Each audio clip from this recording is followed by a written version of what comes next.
My name is Evelyn Carter, and at 73 years old, I thought I knew what family meant.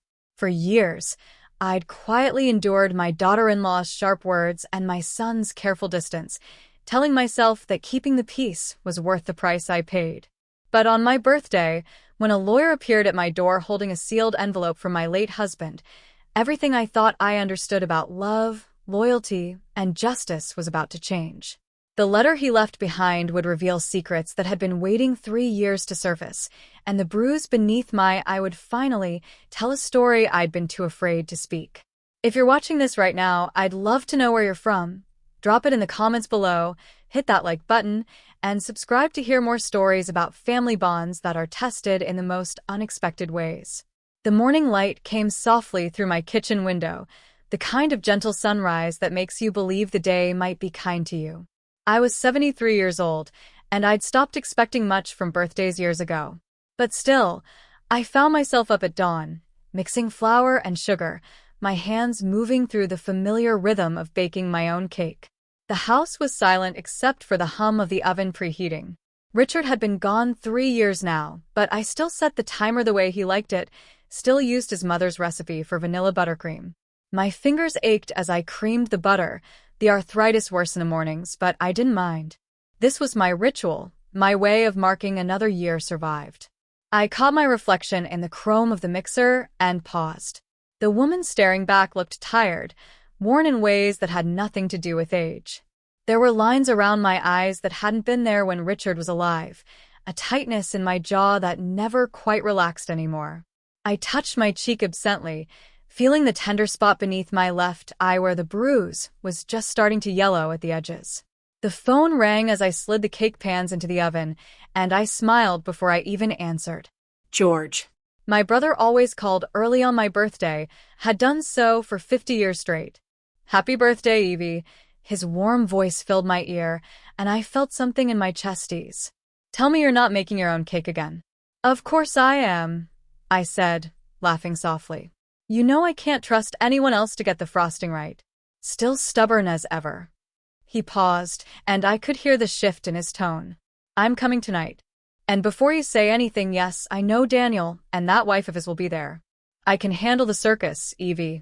The question is, can you? I looked down at my hands, at the wedding ring I still wore, even though Richard's hands would never hold mine again. It'll be fine, George. It's just dinner. Just dinner, he repeated, not believing me for a second. Right. Well, I'll be there at 6. And Evie? If anything feels wrong, you tell me. Promise. I promised, though we both knew I wouldn't. I'd been keeping peace in this family for too long to stop now. The call from Daniel came 2 hours later, while I was arranging flowers in the dining room. I'd bought them myself at the grocery store. Nothing fancy, just daisies and baby's breath. Simple. Pretty. Mom. His voice was clipped, impatient, the way it always was now. Listen, don't overdo the decor tonight, okay? Sam doesn't like clutter. I stared at the flowers in my hands, their cheerful white petals suddenly feeling foolish. Oh. Of course. I was just. And keep it simple with dinner. Nothing too heavy. She's been watching her figure. I made your favorite, I said quietly. Pot roast with. Yeah, that's fine. We'll be there at 6:30. Don't wait for us if you're hungry. He hung up before I could say I loved him. I stood there holding the phone, listening to the dial tone, wondering when exactly my son had stopped being my son. Samantha arrived at 3 o'clock, 2 hours early, and entirely uninvited. I heard her car in the driveway, the aggressive purr of the engine that always announced her arrival like a warning. I was frosting the cake when she let herself in with a spare key I'd given Daniel years ago, back when I thought family meant open doors and welcome anytime. Evelyn. She never called me Mom, never even tried. She stood in my kitchen doorway, designer purse slung over one shoulder, her eyes scanning my home with that particular look she had, the one that made everything I owned seem shabby and insufficient. Samantha, you're early. I wasn't expecting. This old place, she said, running a manicured finger along my counter. You really should consider updating. Everything's so dated. I set down the frosting knife carefully, my hands wanting to shake, but refusing to give her the satisfaction. Would you like some tea? If you insist. She sat at my kitchen table without being asked, crossing her legs and pulling out her phone. Actually, while I'm here, there's something we need to discuss. My stomach tightened.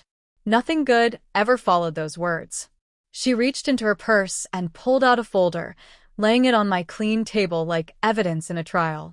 Daniel and I have been reviewing your financial situation. With Richard gone, there are some tax implications we need to handle. Some of his old documents, investment records, that sort of thing. Richard's lawyer handled all that. I said slowly. Everything was settled. Not everything. Her smile was sharp and cold. There are documents we need access to. For your protection, of course. We wouldn't want the IRS coming after you.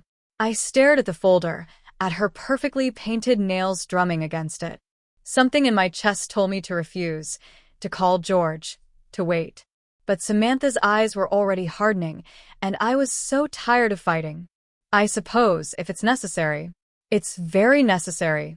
She stood, smoothing her skirt. I'll need the key to Richard's study. Daniel said you keep everything locked up in there like some kind of shrine. The words stung, because they were partly true. I hadn't changed much in Richard's study. His books were still on the shelves, his reading glasses still on the desk.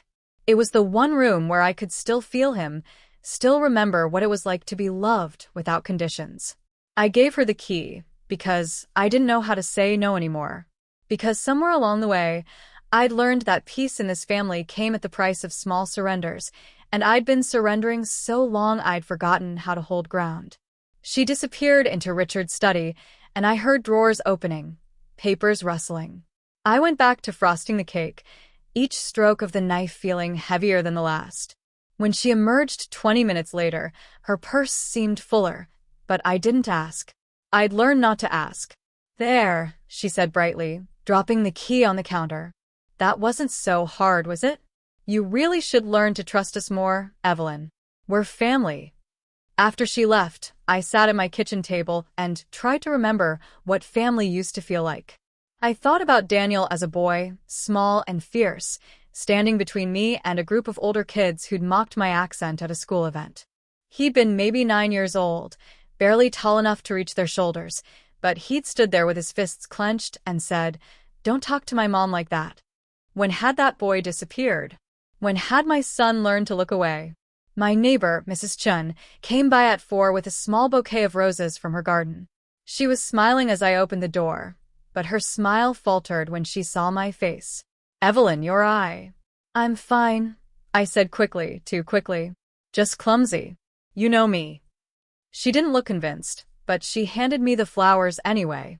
"Happy birthday, dear. I hope tonight is lovely." She'd barely crossed the threshold when Samantha's car pulled back into the driveway.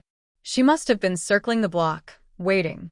Mrs. Chen saw her and something shifted in the air, a coldness that made my kind neighbor step back.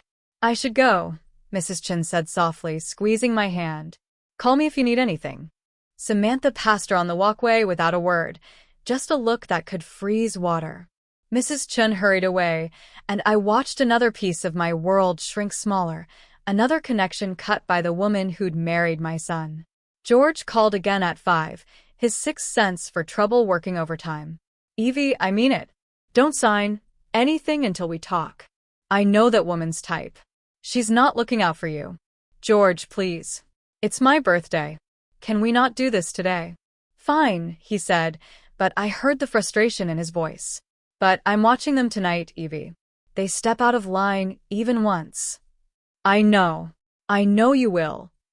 I pressed my palm against my forehead, feeling the weight of everything pressing down. "I just want one peaceful evening." Is that too much to ask? The silence on the other end told me it probably was. That evening, as I set the table with my good china, I found one of the drawers slightly open in the sideboard. The letter Richard had left for George, the one marked for George only in his careful handwriting, was gone. I searched frantically, my hands shaking as I pulled out napkins and placemats, but it had vanished. Samantha had been in here. She'd taken it. I wanted to call George to tell him, but guests were already arriving. Daniel's cousin and her husband, 2 colleagues from Richard's old firm, a handful of neighbors who still remembered me from better days. They filled my living room with chatter and laughter, and I moved among them like a ghost, smiling and nodding while my mind raced. I caught my reflection in the hallway mirror as I carried out the appetizers. The bruise beneath my eye was visible despite the makeup I'd carefully applied. The purple had faded to a sickly yellow-green, spreading across my cheekbone like a stain. I pulled my hair forward, angling my face away from the light, and forced myself to smile. The first guests arrived, and I smoothed my dress one more time, checking my reflection. Behind my carefully applied makeup, the bruise throbbed like a second heartbeat. One peaceful evening. That was all I wanted. I should have known better than to hope. By 6:30, my living room glowed with the soft light of the lamps I'd arranged just so, and the sound of polite conversation filled the spaces between my carefully prepared small talk.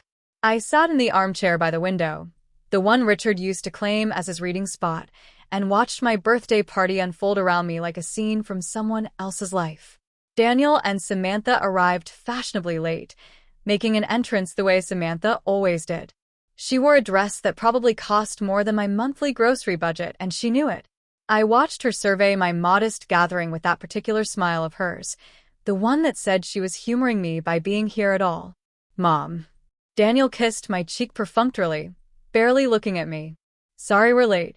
Traffic was murder. They lived 15 minutes away. There was no traffic.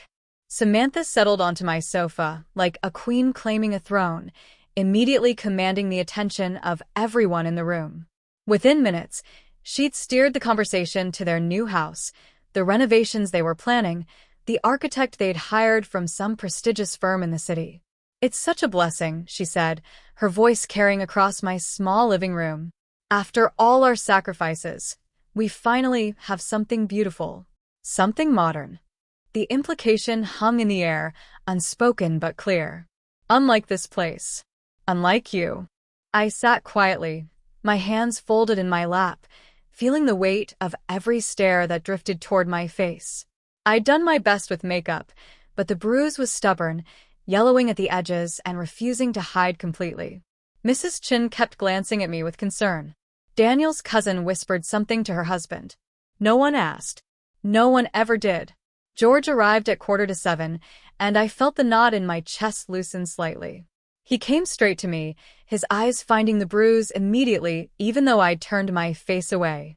His jaw tightened, but he said nothing, just squeezed my shoulder and sat down in the chair beside mine. Happy birthday, Evie, he said softly, handing me a small wrapped box. From someone who actually remembers what you like. Inside was a delicate silver bookmark, engraved with a quote from my favorite poem. My eyes stung with tears I couldn't afford to shed.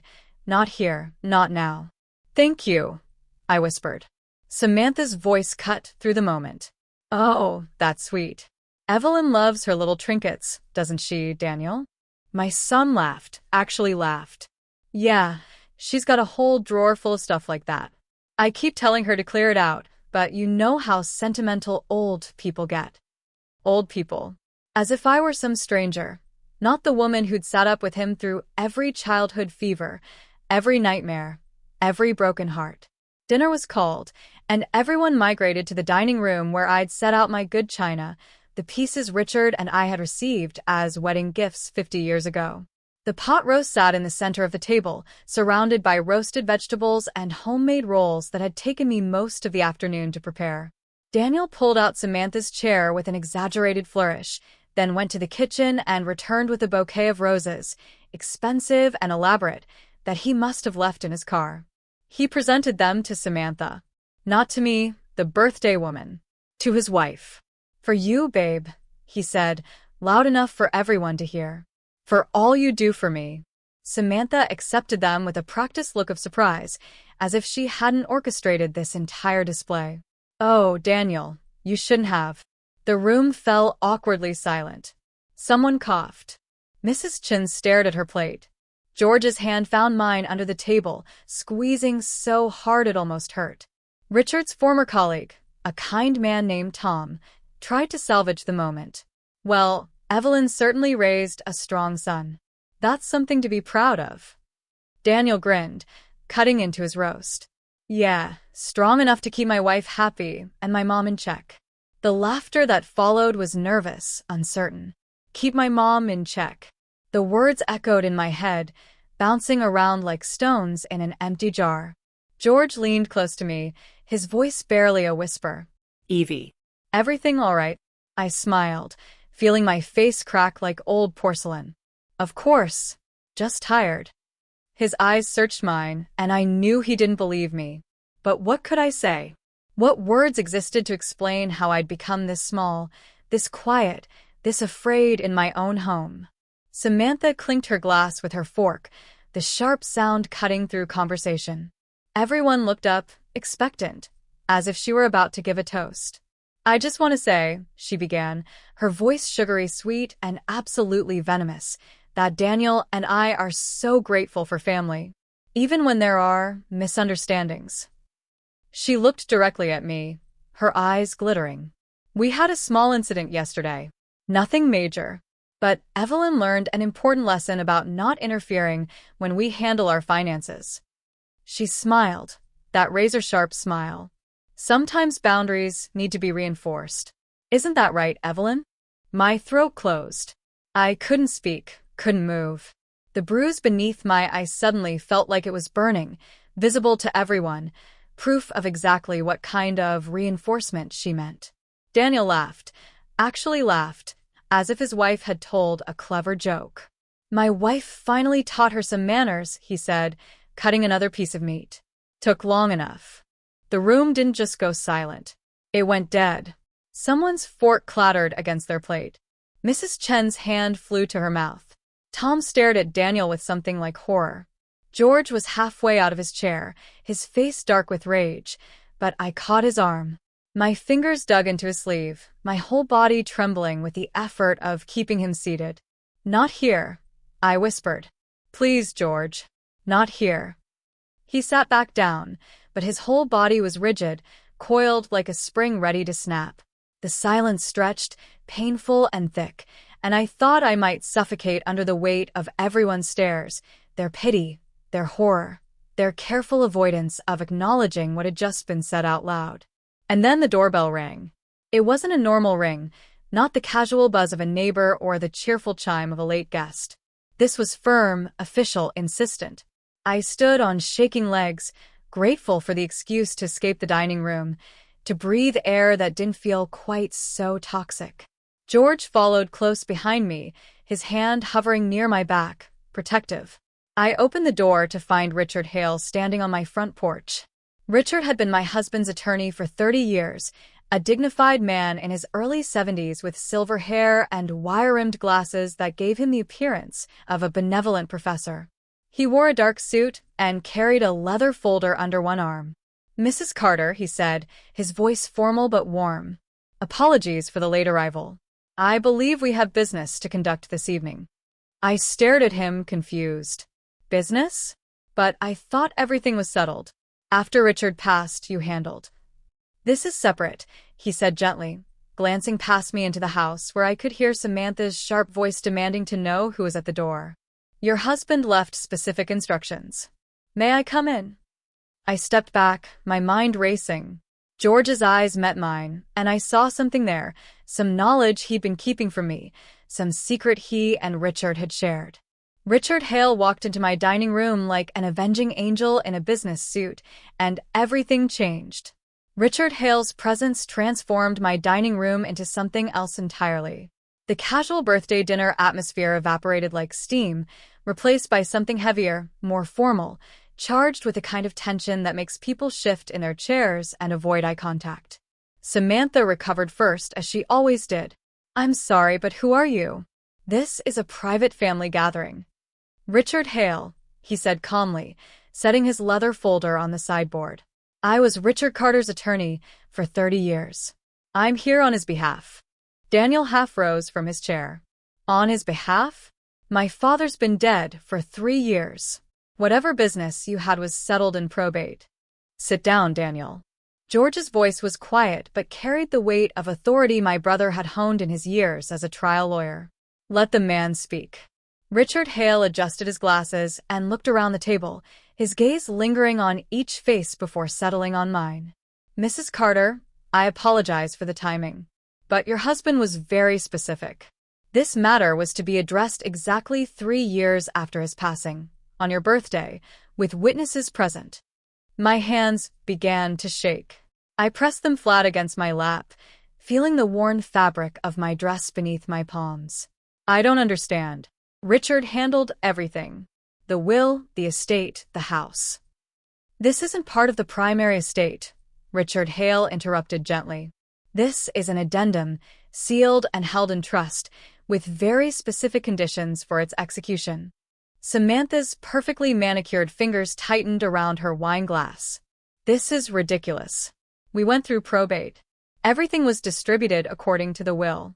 My husband and I were present for every reading, every signing. You were present for the initial distribution, Richard Hale agreed.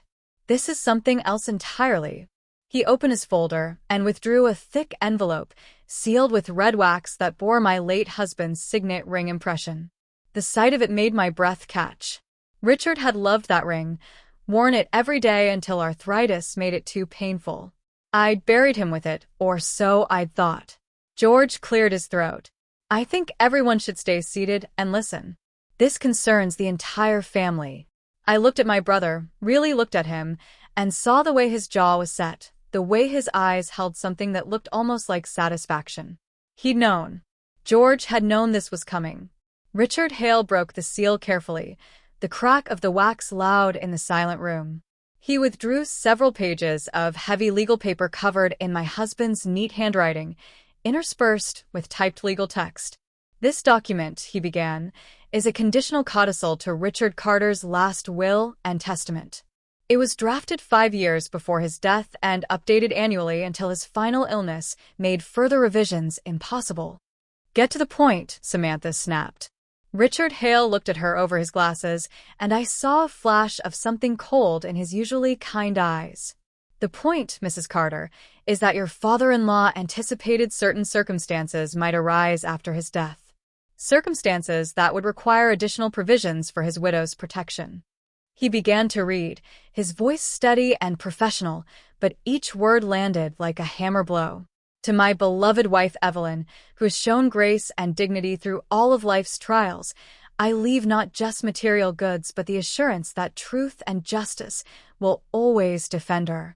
To those who stood by her with genuine respect and love, I offer my eternal gratitude.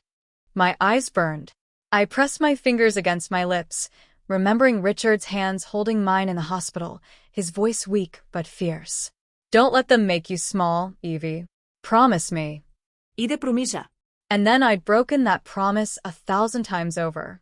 Richard Hale continued. To my son Daniel and his spouse, I leave a substantial inheritance as detailed in my primary will. However, this inheritance is contingent upon certain behavioral standards being maintained. Daniel's face went pale. Behavioral standards? What the hell does that mean? It means, Richard Hale said calmly, that your inheritance was never guaranteed. It was conditional. Samantha's voice rose, sharp and panicked. Conditional on what? George leaned back in his chair, and I caught the ghost of a smile on his lips. He'd been waiting for this moment, I realized. Waiting for 3 years. Richard Hale looked directly at me, his eyes kind despite the bombshell he was delivering. The condition is this. Should evidence arise of coercion, manipulation, abuse, or profound disrespect toward Evelyn Carter, the inheritance outlined in the primary will shall be considered null and void. The silence that followed was absolute. Then Daniel exploded. Evidence? What evidence? This is insane. You can't just.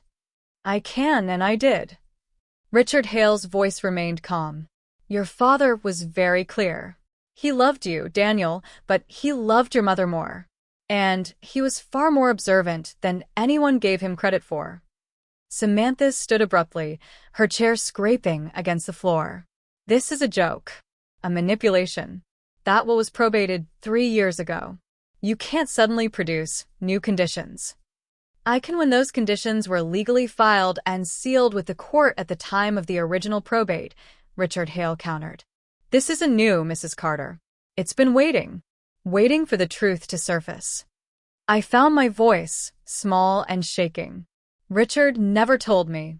He couldn't, George said softly. Not without compromising the entire thing. He needed you to live your life naturally, not under the shadow of this hanging over everyone's heads. Richard Hale nodded. Your husband knew that if you were aware of this condition, you might hide things, might protect your son, even at your own expense. He wanted the truth to emerge organically, and it has. Daniel's voice was desperate now. What truth? Mom, tell them. Tell them everything's fine. We've had some disagreements, sure, but nothing that would. Nothing. George's voice cut through like a blade. Is that what you call it? Nothing. He turned to Richard Hale. Show them the clause about physical evidence. My stomach dropped. Physical evidence. The bruise beneath my eye throbbed as if it could hear itself being discussed. Richard Hale flipped to another page. The will specifically states that any documented injury, any medical record, any photographic or video evidence of harm coming to Evelyn Carter would trigger an immediate review of the inheritance. That's not, we never. Daniel was stumbling over his words, his confident facade crumbling.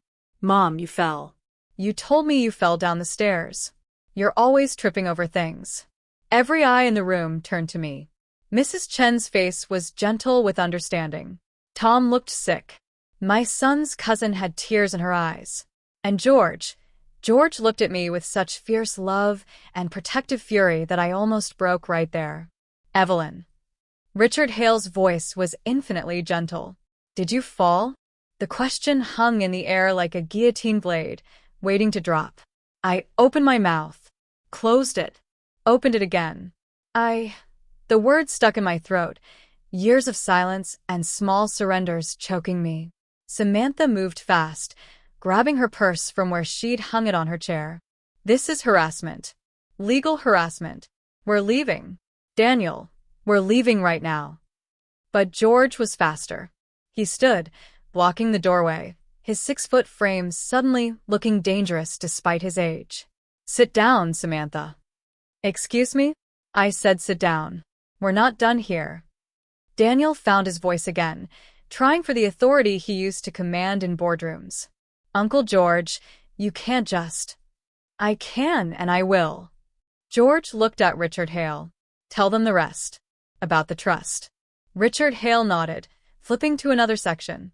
In the event that the conditions of the codicil are met, that is, evidence of abuse or coercion is found, the inheritance reverts to a trust managed by George Matthews, with Evelyn Carter as the primary beneficiary. Samantha's face went white, then red, then white again. You're lying. This is a setup. That will is fake. The will is authentic and legally binding, Richard Hale said firmly. It's been in my firm's possession since the day Richard Carter signed it, witnessed by 3 partners and filed with the court. He reached into his folder and withdrew another document. And there's one more thing. Richard Carter included a provision for anonymous reporting. If anyone at all, provided credible evidence of harm coming to his widow, I was authorized to investigate. George pulled out his phone, and my heart sank. I knew what was coming. I'd known this moment would arrive eventually. Someone sent me photographs 2 weeks ago, George said quietly. Sent them anonymously, though I have my suspicions about who. He looked at Mrs. Chen, who met his gaze steadily. He turned the phone screen toward Richard Hale, who studied it for a long moment, his expression growing darker. Multiple bruises, the lawyer said clinically.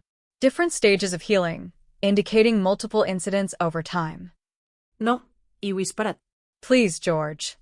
I'm sorry, Evie. But you promised me. You promised if it got bad, you'd tell me. It wasn't bad. I said, the old lies coming automatically. It was just accidents. Disagreements. Disagreements don't leave fingerprint bruises on someone's arms, George said, his voice cracking. Accidents don't leave someone afraid in their own home. Samantha made a break for it then, trying to push past George, but he caught her arm. Not roughly, just firmly, enough to stop her momentum. Let go of me. Not until this is resolved. He looked at Richard Hale. What happens now? The lawyer straightened his papers, his movements deliberate and calm despite the chaos erupting around him. Now, we convene a formal review. The court will examine the evidence, hear testimony, and determine whether the conditions of the codicil have been met. This is insane. Daniel was on his feet now, his face red and splotchy. You can't take away my inheritance based on some photos and assumptions. I can if your father's will stipulates it, Richard Hale replied. And it does. He turned to me, his expression softening. Mrs. Carter, I know this is overwhelming, but your husband wanted to protect you. He saw things, noticed things, years before he died. He loved his son, but he loved you more. And he wanted to make sure that love had teeth. I thought about Richard, about the quiet way he'd watched Daniel and Samantha during their visits in those final years. The way he'd squeeze my hand when they left, as if trying to transfer some of his strength into me. The way he'd made me promise to call George if I ever felt unsafe. I don't want the money, I said quietly. I never wanted it. I just wanted my son back. The words hung in the air, breaking something fundamental in the room's atmosphere. Daniel's face crumpled. For just a moment, I saw the boy he'd been, the one who'd defended me against playground bullies, the one who'd held my hand through his father's funeral. Then Samantha's hand landed on his shoulder, her nails digging in, and the moment passed. Don't say anything else, she hissed at him. Not a word. We're getting a lawyer. A real lawyer. Richard Hale gathered his papers. That's your right. But the review will proceed regardless. I'll file the petition with the court tomorrow morning. He looked around the table one last time, his gaze settling on each person. I suggest everyone here think carefully about what they've witnessed tonight. The court will want statements. As he moved toward the door, George following to see him out, Samantha rounded on me. This is your fault, she spat. You poisoned him against us. You manipulated a dying man. That's enough. George was back, his voice like iron. Get out of this house. Both of you. Now. Daniel looked at me, his mouth opening as if to say something, but Samantha was already pulling him toward the door. They left in a storm of slamming doors and screeching tires, and suddenly my house was silent except for the sound of Mrs. Chin quietly crying. I sat at my birthday table, surrounded by half-eaten pot roast and melting candles, and felt the walls I'd built around myself for 3 years begin to crack. George knelt beside my chair, taking my hands in his. I'm sorry, Evie. I know you wanted to protect him, but I couldn't watch anymore. I couldn't stand by, and I know, I whispered. I know. And I did. George had done what I couldn't. What I should have done months ago, years ago, the first time Samantha's carefully manicured hand connected with my face. The other guests left quickly after that, murmuring condolences and assurances that they'd be available if the court needed statements. Mrs. Chin hugged me at the door, whispering, I should have done something sooner. I'm so sorry. It's not your fault, I told her, meaning it. When everyone was gone, George and I sat in my kitchen, the cake still sitting untouched on the counter. Happy birthday, he said wryly. Despite everything, I laughed. It came out broken and slightly hysterical, but it was real. Richard always did have a flair for dramatic timing, I said. George smiled, but his eyes were wet. He loved you so much, Evie. He was terrified of leaving you alone with them. He wasn't wrong to worry. We sat in silence for a moment, and then George reached into his jacket and pulled out another envelope. There's something else, he said. Something Richard gave me before he died. He made me promise not to open it unless things got really bad. My hands shook as I took it. The envelope was sealed, but I could feel papers inside, thick and formal. What is it? I don't know. He said only you should read it, and only when the time was right. George stood, kissing the top of my head. I think the time is right. After he left, I sat alone in my kitchen, holding my late husband's letter and listening to the house settle around me. Outside, I heard a car door close. Then another. I went to the window and saw Samantha sitting in her car across the street, the glow of her phone screen illuminating her face. She was watching my house. Waiting. My phone buzzed. Unknown number. I opened the message with trembling fingers. Stay silent tomorrow, or you'll regret it. I looked out the window again. Samantha's car was still there, her silhouette motionless behind the wheel.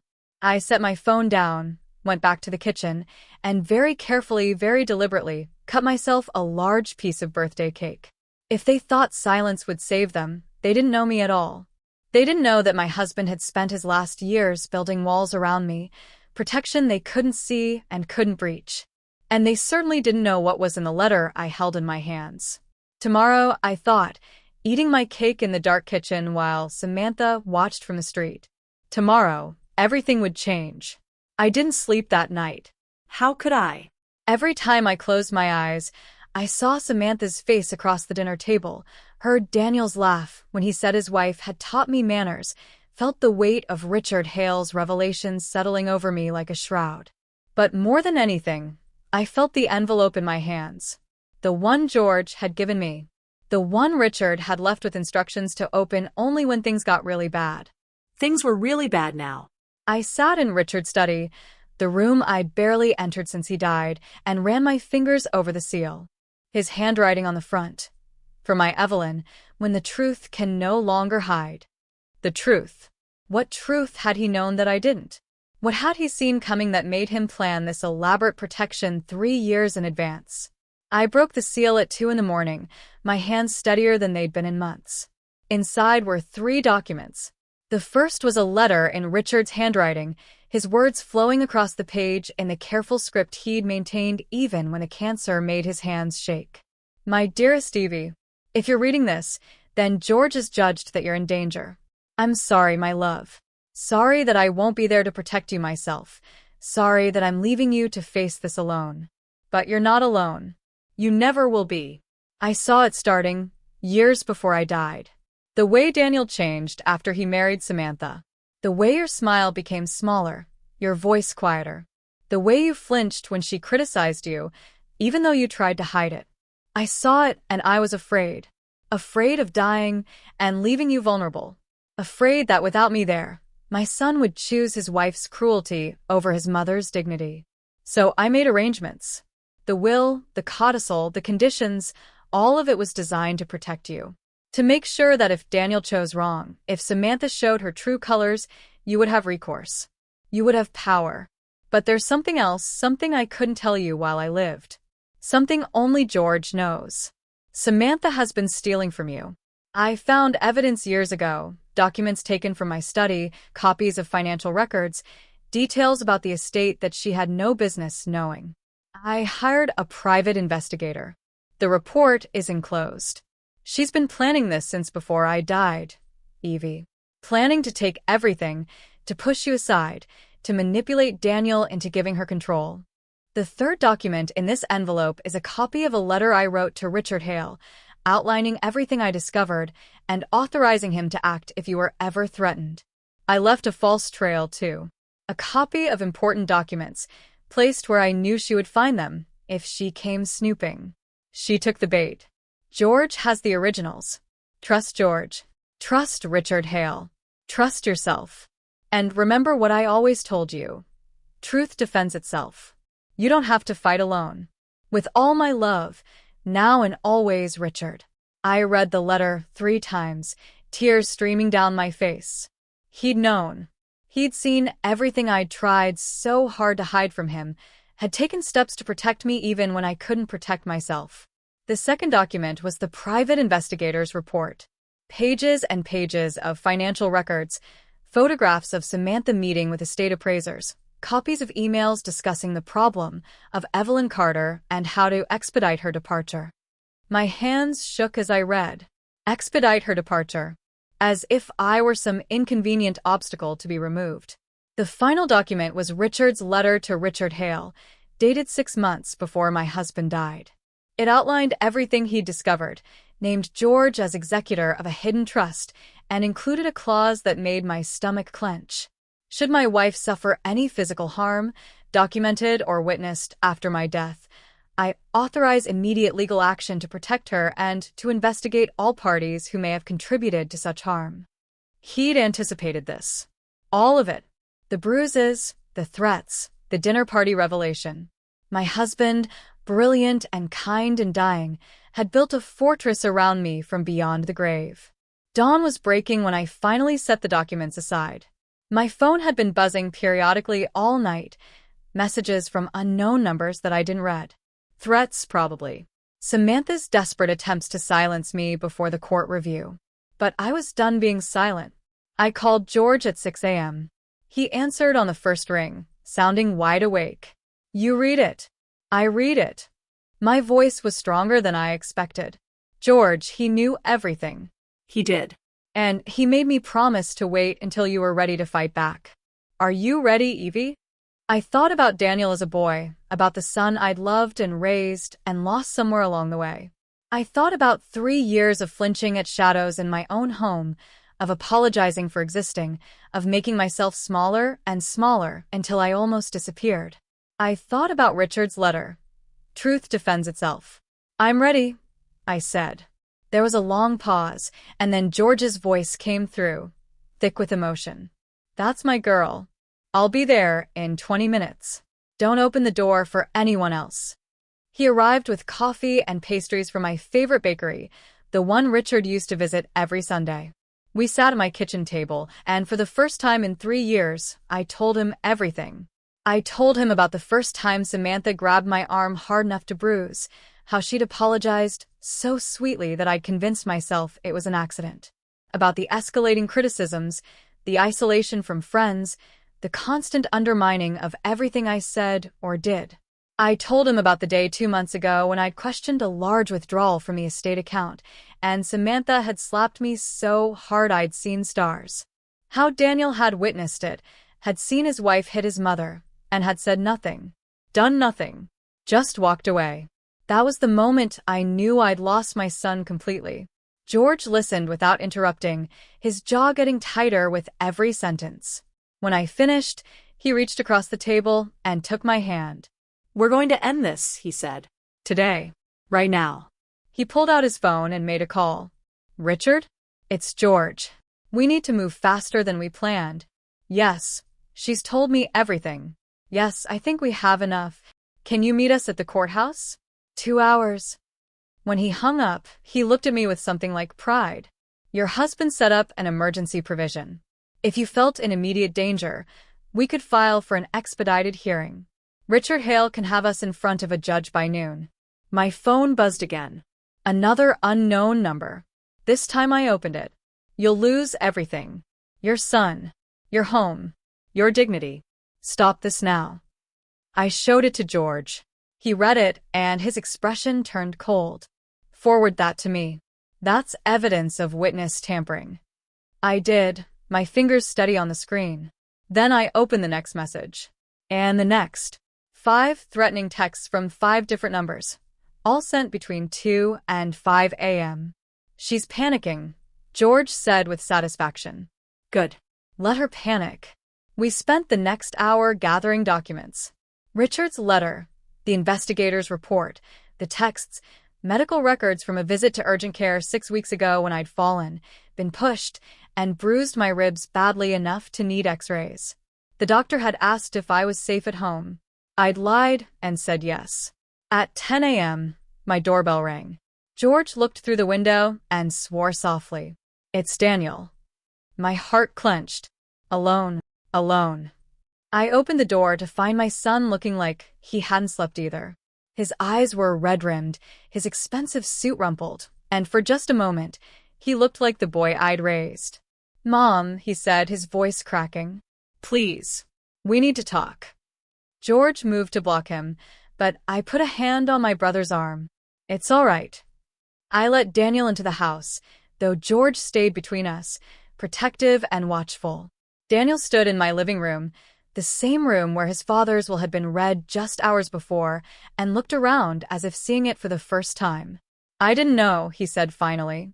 "About Dad's will. About the conditions." "Mom, I swear I didn't know." But you knew about the bruises, I said quietly. You knew what Samantha was doing. His face crumpled. I told myself it was just you provoked her sometimes, you know? You can be difficult when you want to be, and Sam has a temper, but I never thought. You never thought it would matter? George's voice was icy. You never thought your mother deserved better than to be hid in her own home.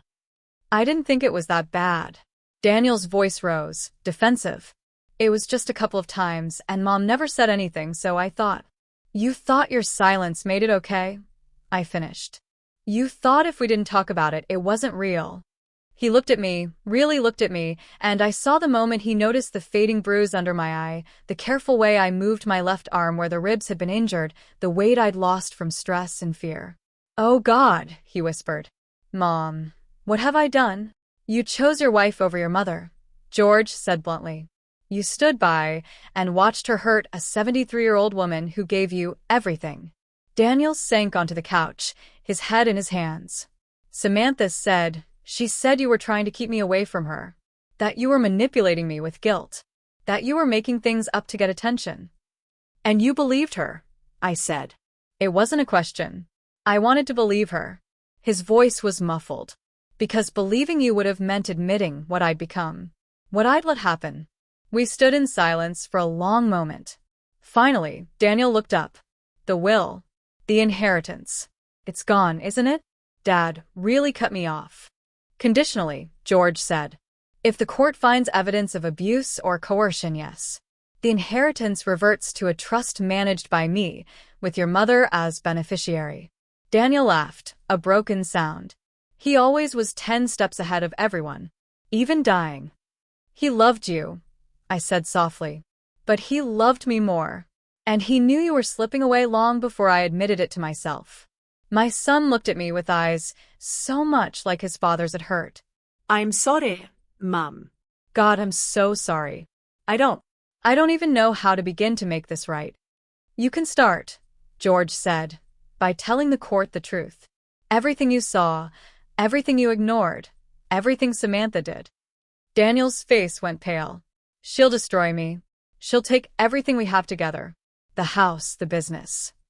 She's taking everything anyway, I said, my voice harder than I'd heard it in years. She's been planning it since before your father died. She married you for money and access, Daniel, not love. I pulled out the investigator's report and handed it to him.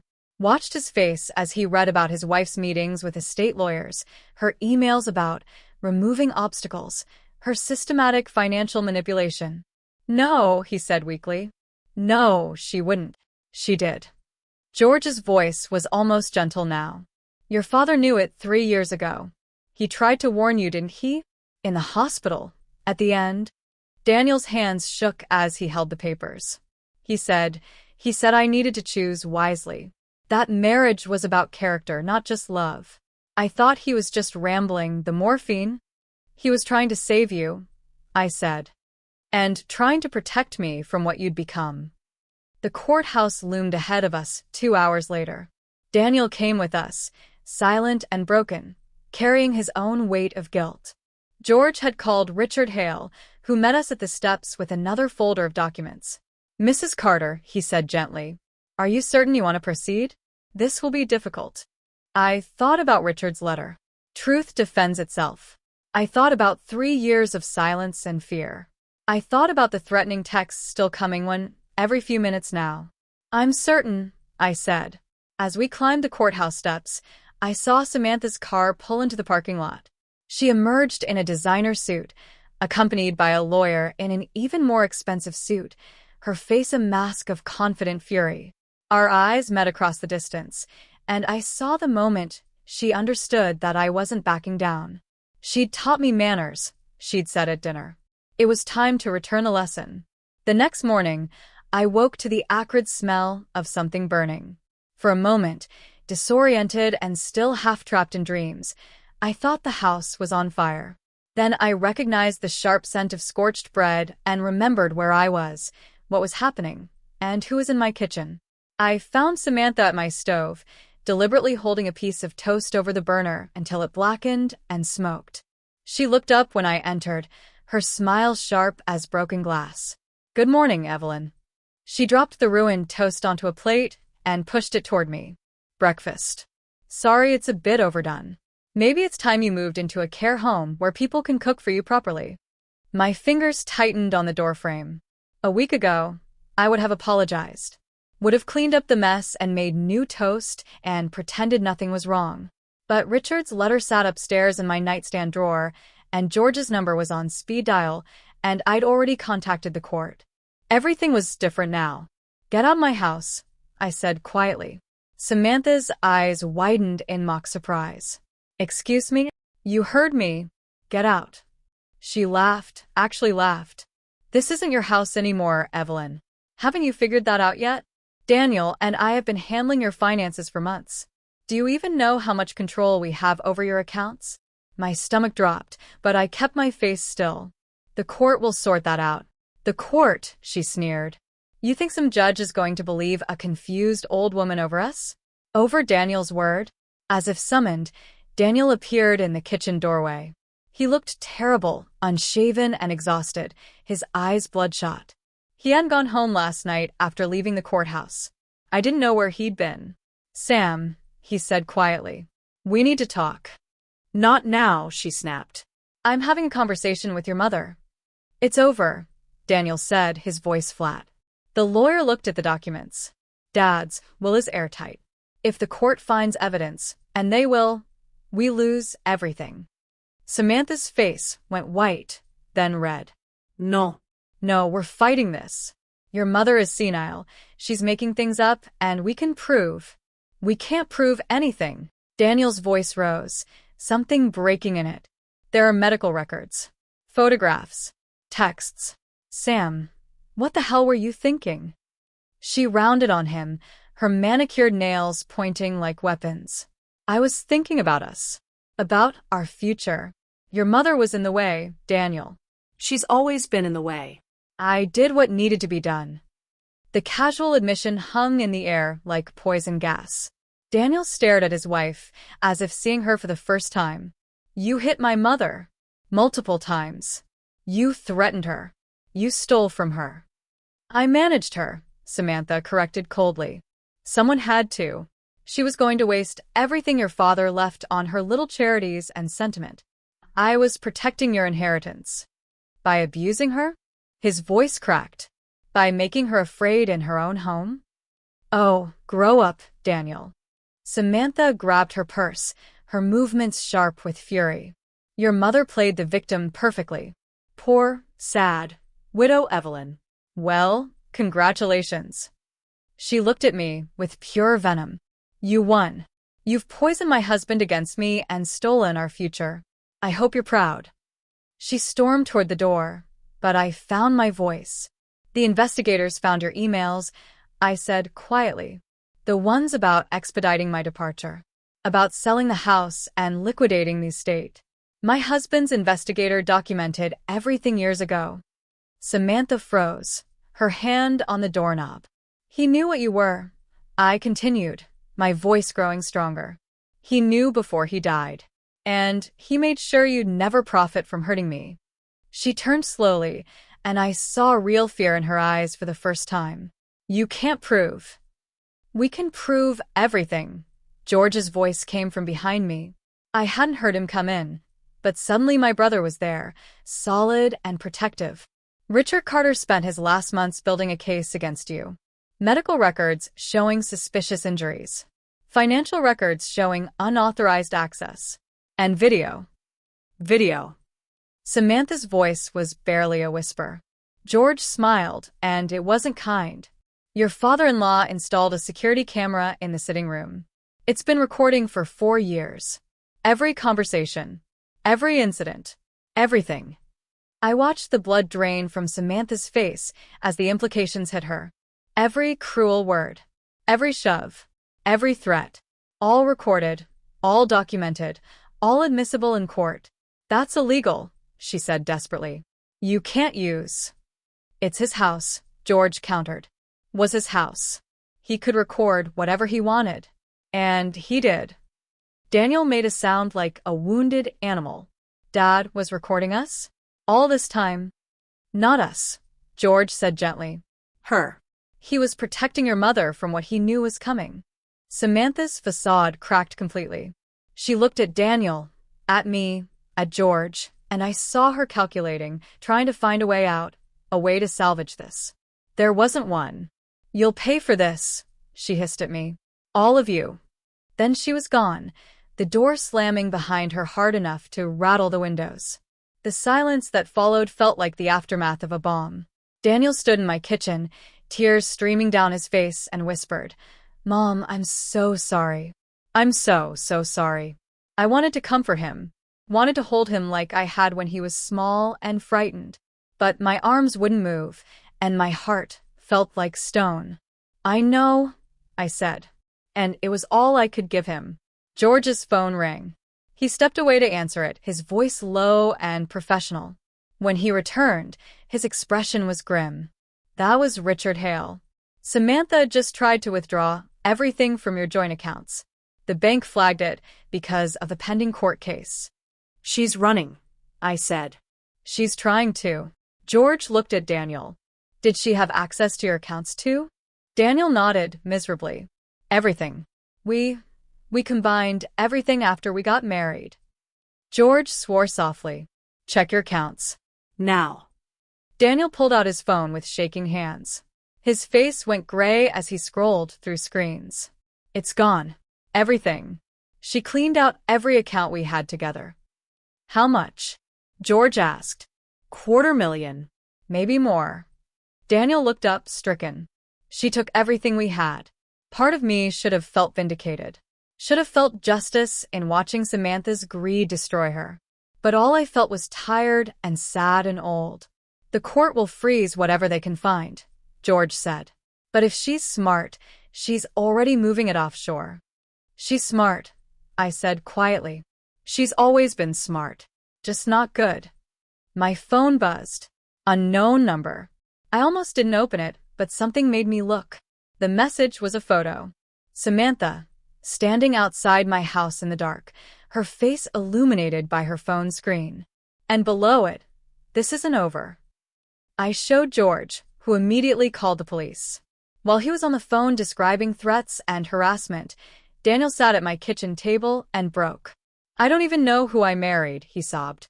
I thought she loved me, but she just wanted Dad's money. She wanted you gone, so we could have everything." "I know," I said again, because what else was there to say? A police car arrived within 20 minutes. 2 officers took my statement, photographed the threatening messages, and assured me they'd increase patrols in the neighborhood. They asked if I wanted to file a restraining order against Samantha. I said yes. After they left, I called Richard Hale and told him everything. He listened without interrupting, making quiet notes, his legal mind already cataloging evidence and building the case. "Mrs. Carter," he said when I finished, "I need you to understand something. This is going to get worse before it gets better. Samantha is cornered now, and cornered people do desperate things." "I know," I said. It seemed like all I could say anymore. I know. "Don't stay in the house alone tonight," he advised. "Not until we have the restraining order finalized." George had already assumed he was staying. He sent Daniel home, to the house Daniel still shared with Samantha in name, though neither of us believed she'd return there, and settled into the guest room like a protective guard dog. That night, I lay in bed and listened to the house creak and settle, every sound amplified by fear. My phone sat on the nightstand, silent now, but I couldn't stop checking it, waiting for the next threat, the next message. Around 2 a.m., my motion sensor light in the backyard clicked on. My heart hammered as I crept to the window and looked out. Nothing. Just the empty yard, shadows from the oak tree moving in the wind. But when I checked my phone, there was a new message. "I can see you." I called George immediately. He was in my room in seconds, looking out the window, checking the locks, calling the police again. They found footprints in my flower bed. Fresh ones, small, made by expensive women's shoes. Samantha had been there, standing in my yard in the middle of the night, watching my house, watching me. The police increased their patrols. George moved a chair into my room and sat there the rest of the night, keeping watch. But we both knew it wouldn't be enough if Samantha truly snapped. As dawn broke, gray and cheerless, I made a decision. I want to move forward with everything, I told George. Court date, restraining order, everything. I'm done hiding. He looked at me, tired but proud. You're sure? Because once we start, there's no going back. I thought about 3 years of fear. 3 years of silence. 3 years of making myself smaller and smaller until I almost disappeared. I thought about Richard's letter. Truth defends itself. I'm sure, I said. And I was. The courthouse steps felt steeper than they had any right to be.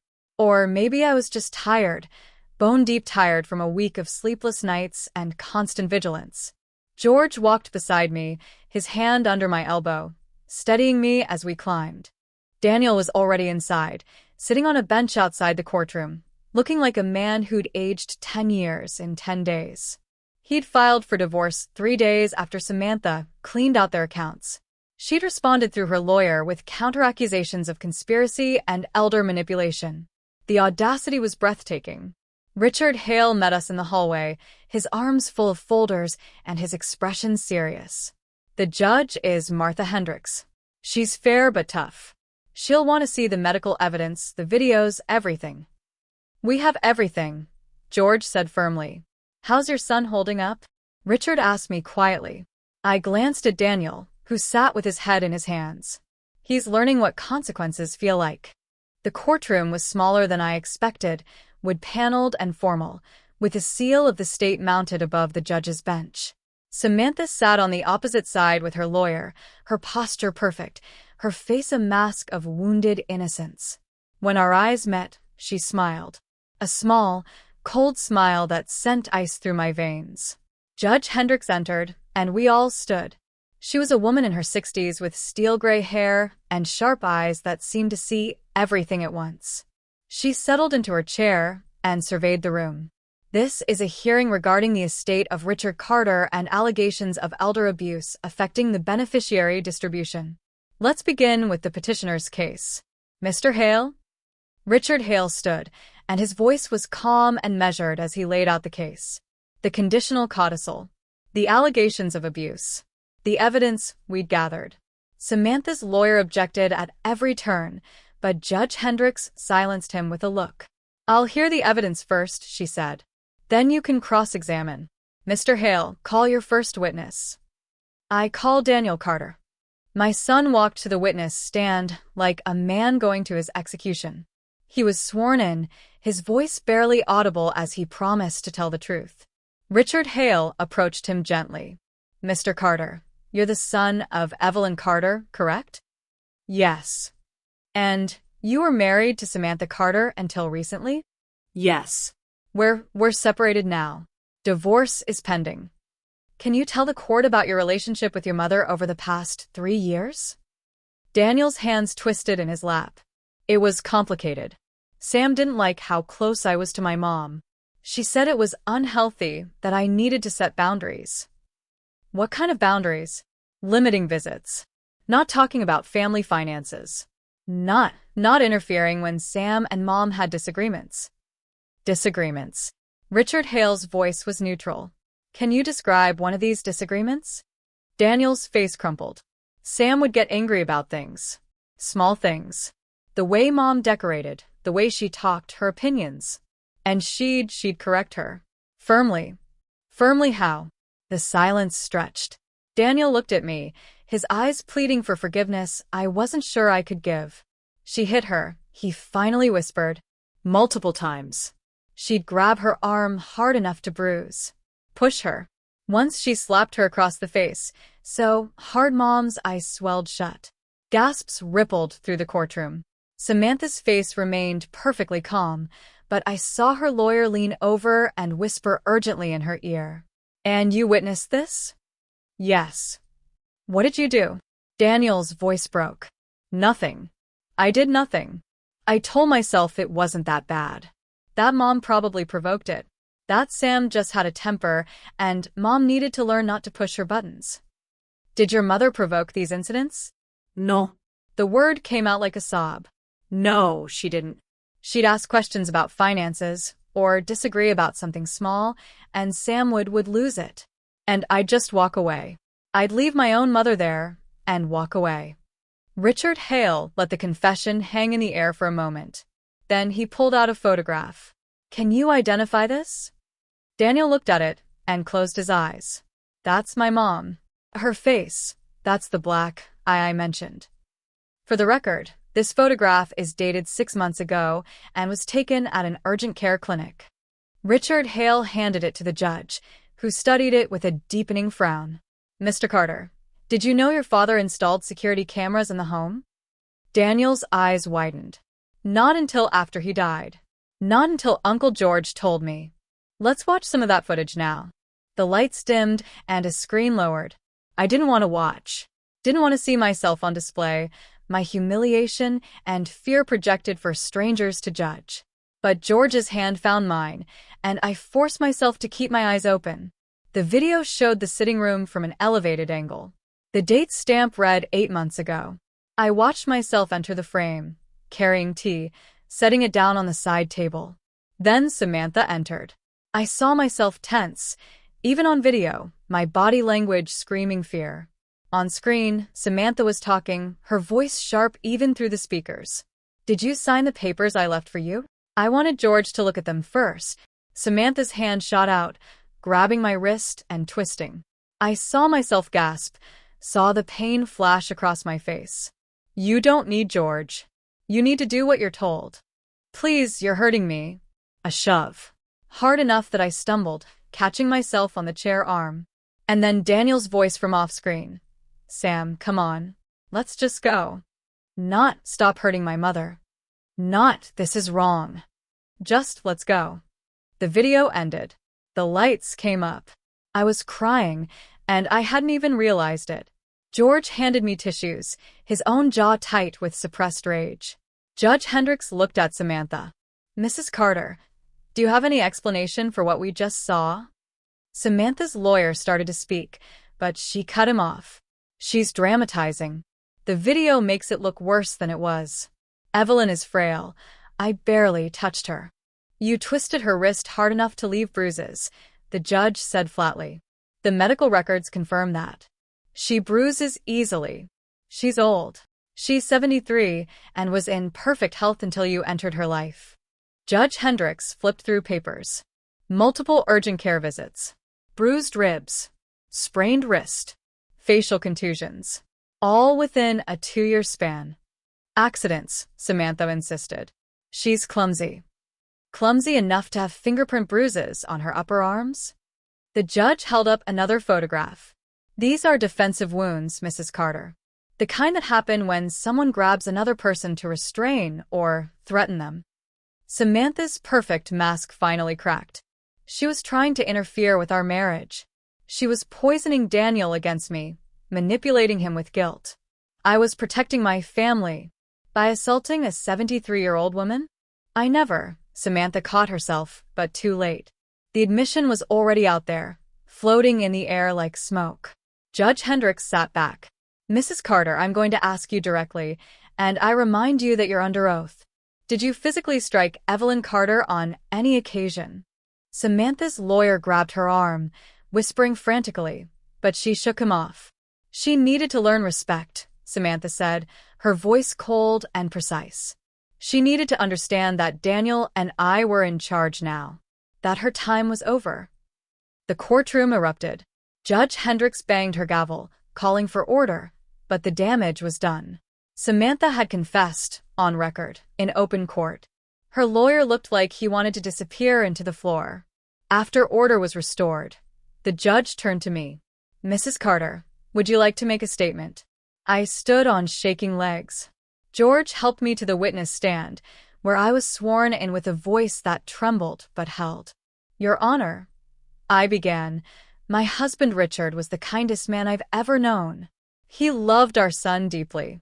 But in his last months, he saw things that frightened him. He saw me becoming smaller, quieter, more afraid.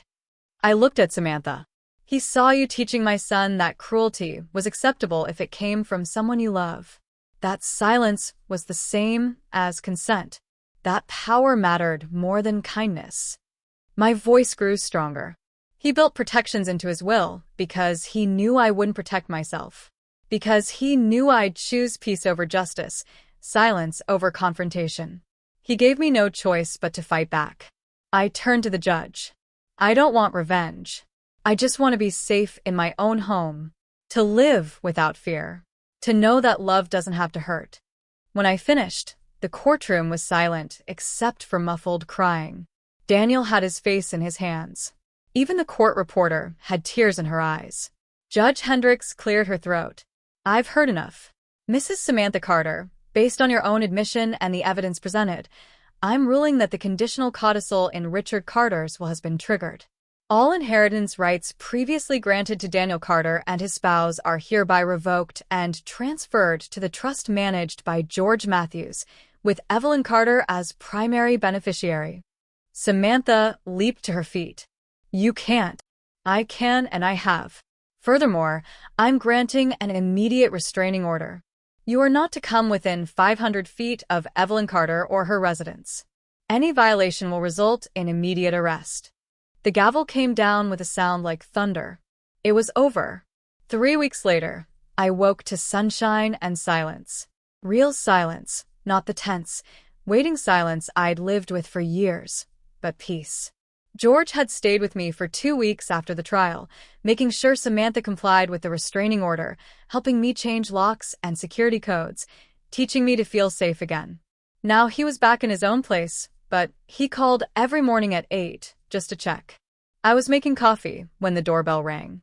Through the window, I saw Daniel's car in the driveway, and my heart clenched with complicated emotions I hadn't yet learned to untangle. He looked terrible, unshaven, wearing wrinkled clothes, his hair uncombed. The polished businessman who dismissed me at dinner was gone, replaced by someone broken and lost. Mom, he said when I opened the door. Can we talk? I let him in because despite everything, he was still my son. But I didn't make it easy. Didn't offer coffee or a smile or any of the automatic comfort I used to provide. We sat in the living room, and the silence stretched between us like a canyon. Samantha's gone, he finally said. She took everything she could carry and disappeared. Her lawyer says she's left the state, maybe the country. The police are looking for her, I said, for the theft and the restraining order violations. I know, he rubbed his face. I don't even care anymore. Let her go. Let her take whatever money she can steal. I just want it to be over. I studied my son, this stranger who wore my child's face. It won't be over for a long time, Daniel. What you did, what you allowed to happen, that doesn't just disappear because Samantha's gone. I know. His voice cracked. Mom, I don't even know who I became. I look back at the last 3 years, and I don't recognize myself. The things I said to you, the things I let her do. The things you did, I corrected quietly. You weren't just a passive observer, Daniel. You participated. You laughed when she humiliated me. You told people she taught me manners. He flinched as if I'd struck him. I hate myself for that. I hate who I was. Hate is easy, I said. Change is hard. We sat in silence again. Finally, Daniel spoke, his voice small and uncertain. Dad's will. The trust. Is there any way I could earn it back? I finished. Maybe. Your father included a redemption clause. His head snapped up. What? I pulled out the document Richard Hale had given me after the trial. Your father believed in second chances, but not free ones.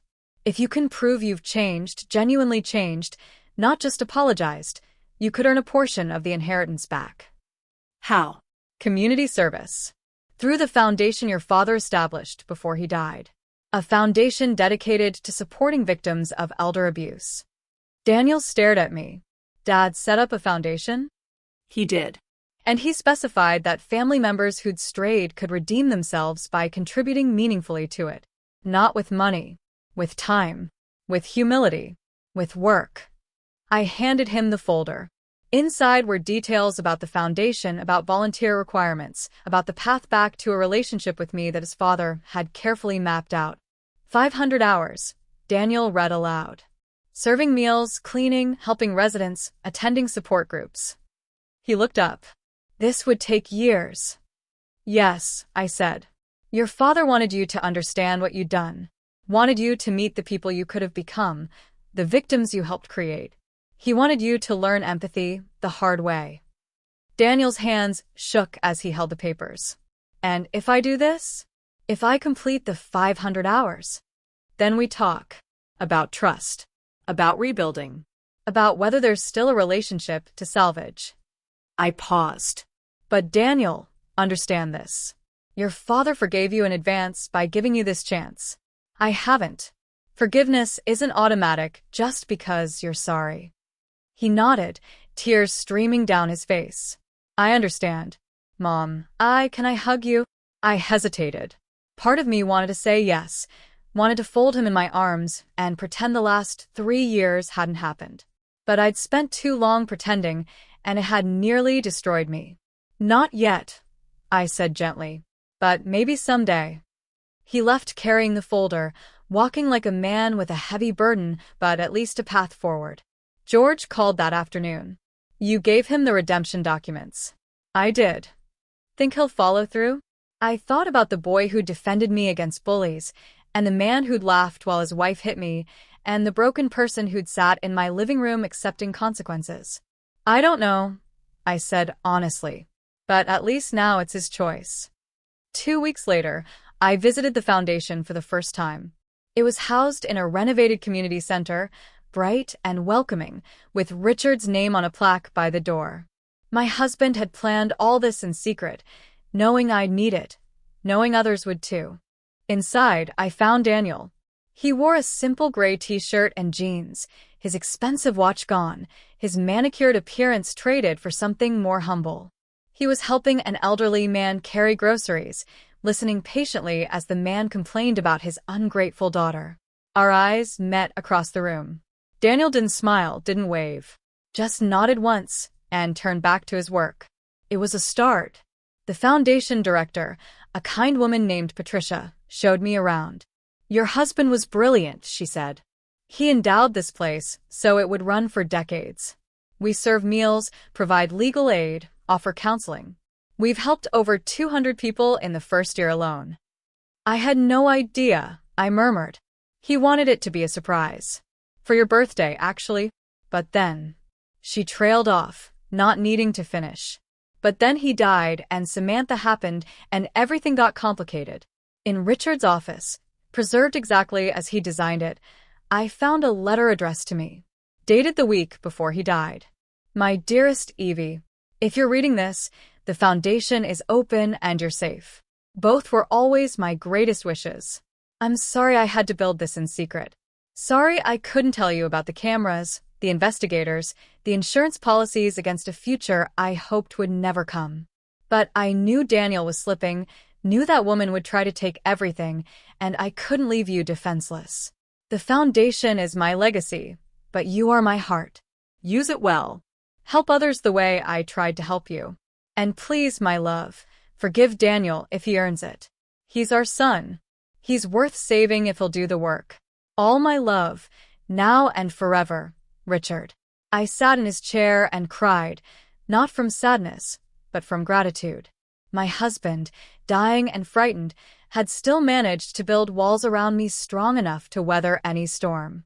That evening, the foundation held its monthly support group. I attended for the first time, sitting in a circle with a dozen other people who understood what it meant to be hurt by family, to be afraid in your own home, to wonder if you deserved better. When it was my turn to speak, I said, "My name is Evelyn, and my daughter-in-law abused me for 3 years while my son watched." The words felt like pulling arrows from wounds. Painful but necessary. Afterward, a woman approached me. She was younger, maybe 50, with scarring on her arms and a careful way of moving that I recognized. The body language of someone who'd learned to take up less space. "Thank you," she said quietly. "For saying it out loud. For not making excuses. It took me too long. I admitted. But you said it. And you survived. She smiled slightly. That matters more than you know. I thought about all the years I'd stayed silent, all the times I'd made excuses, all the ways I'd made myself smaller trying to keep peace. Yes, I said. I suppose it does. When I left that night, Daniel was outside sweeping the steps. He looked up as I passed. Mom? The group? Was it helpful? I paused. It was honest. That's more important.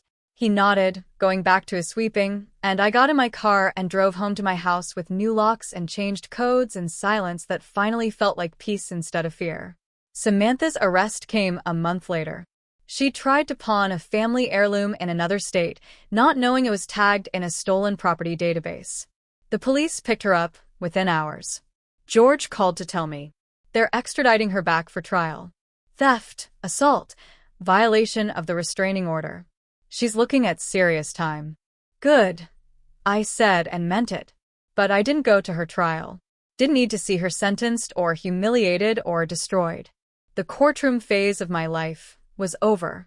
I had a foundation to support and a self to rebuild, and maybe, someday, a son to forgive. Spring came to my garden like a resurrection. The roses my late husband had planted years ago bloomed again, pink and white and yellow, filling the air with perfume and possibility. I spent my mornings there now, coffee in hand, watching the world wake up and feeling like I was waking up too. The mail arrived while I was deadheading spent blooms. Among the bills and catalogs was a thick envelope, registered and official, from Richard Hale's law firm. Inside was a letter in my husband's handwriting. The last letter, Richard Hale's note explained, to be delivered only when justice had been served and Evelyn Carter was safe. I sat on my garden bench, surrounded by roses, and read my husband's final words. My dearest Evie, if you're reading this, then everything I feared came to pass, and everything I planned worked as intended. The abuse happened. The trial happened. Justice happened. I'm sorry you had to go through any of it. Sorry I couldn't be there to stand between you and harm. But I hope my preparations helped. I hope you're safe now. I hope you're free.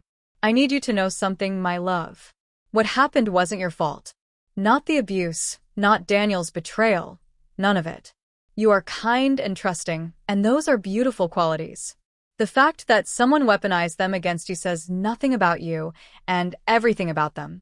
Don't let vengeance poison what peace you've won. Samantha will face consequences, and Daniel will have to live with what he did. But you, my Evie, you get to move forward. You get to build something new. The foundation is there for you. Use it. Let it be a place where victims become survivors, where shame becomes strength. Let it be the legacy we build together, even though I'm not there to build it with you. Forgive Daniel if he earns it, but never forget yourself. Never make yourself small again trying to hold others up. You are worth more than that. You always have been.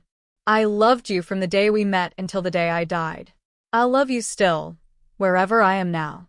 Be happy, Evie. Be whole. Be free. That's all I ever wanted for you. With all my love, now and always, Richard.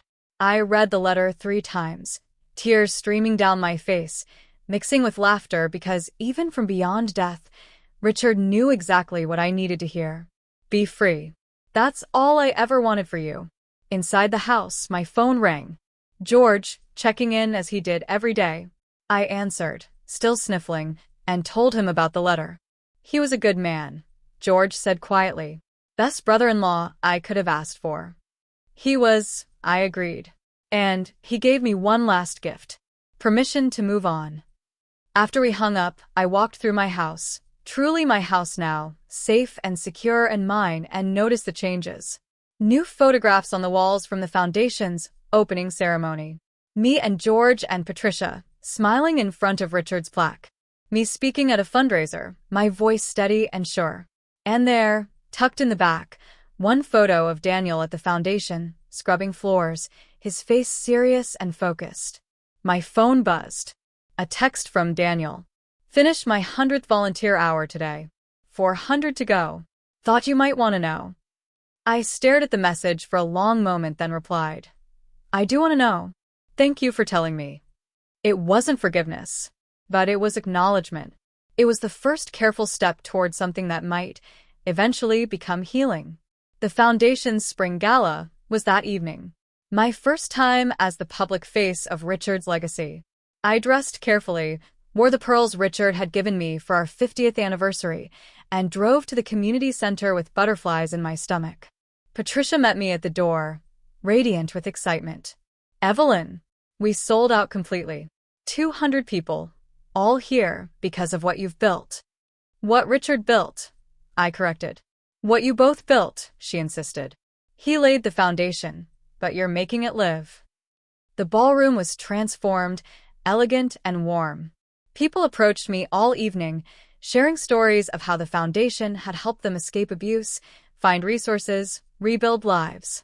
Each story felt like a small miracle, proof that something good could come from suffering. When it was time for speeches, I walked to the podium with my heart hammering but my hands steady. Good evening, I began. My name is Evelyn Carter, and 3 years ago, my husband died knowing I was in danger. The room went quiet, attentive. He couldn't stop what was coming, couldn't prevent the abuse or the fear or the years of silence I'd endure. But he could prepare. He could build walls and set traps and create a safety net that would catch me when I finally fell. I looked around the room at faces I recognized now, at survivors and supporters and people who understood. This foundation is that safety net. Not just for me, but for everyone who's ever been hurt by someone they trusted. Everyone who's been told to be quiet, to keep peace, to make themselves smaller for someone else's comfort. My voice grew stronger. Pain can bruise the skin, but silence breaks the soul. We will not be silent anymore. We will not accept abuse as the price of love. We will not make ourselves small. The applause was deafening. People stood, some crying, others cheering. I saw Daniel in the back, watching with tears streaming down his face. After the speeches, after the dinner, after the last guest had left, I found myself alone in the parking lot under a sky full of stars. George had offered to stay, but I'd sent him home. I needed this moment alone, this quiet victory. We did it, Richard. I whispered to the night sky. We actually did it. A breeze stirred the air, carrying the scent of roses and possibility. It felt like an answer. The next morning, I woke early and drove to the cemetery. I'd avoided Richard's grave since the trial, too caught up in surviving to properly grieve. But now, with the gala behind me and the foundation thriving, I was ready. His headstone was simple granite, just his name and dates and the words beloved husband, protector, friend. I laid the locket Daniel had given me beside a fresh bouquet of roses. Inside the locket was the photo of Daniel as a boy, defending me against bullies, fierce and small and perfect. I don't know if I can forgive him, I told Richard Stone. But I'm trying to understand him. That's something, isn't it? The stone didn't answer, but I felt Richard's presence anyway. In the careful way the foundation was structured. In the letter that knew exactly what I needed to hear. In every protection he'd built around me before leaving. Truth defends itself, I said, repeating his favorite phrase. You were right about that. I stayed for an hour, talking to my husband about the foundation and the gala and the slow, careful process of rebuilding. About Daniel's volunteer hours and George's constant support and the women at the support group who'd become unlikely friends.